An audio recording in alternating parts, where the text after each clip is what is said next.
غالبا ما غاديش تطول السي وهبي. انا كنقولها لك، ياك من كنهضروا بعيد عليك بسبع قسما بالله ما غتطول. قريبا ستكون نهايتك السياسيه قريبا، وإن فوا تسالي ستذهب الى مزبله التاريخ. ما كاينش اللي غيسول فيك، حتى ذاك المحاماه ما كاينش اللي غيوصلك، لان التاريخ ديالك اسود في المحاماه.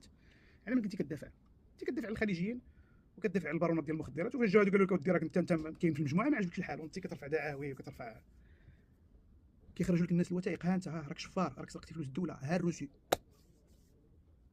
ولكن واخا هكا كتخرج عينيك لانك منافق. دابا الفيديوهات ديالك راه كاينين في يوتيوب، كتقول ان اخنوش واخنوش فاعل واخنوش تارك واخنوش انا كاع ما نديرش معاه حكومه وما هذا، وفي التالي وليتي كتضحك وعاجبك الحال وكتصور، كتطلع في السروال وكتصور ما تحشمش، وليتي كتبورد على المغاربه وكتقول لهم انا وقررت وفي رايي وانا بحال هو انت هو مول البلاد. وليتي كتهضر بانا ماشي نحن الحكومه ونفعلوا، لا انا التصور ديالي انا كنشوف وانا غادي ندير باش تعرف راسك.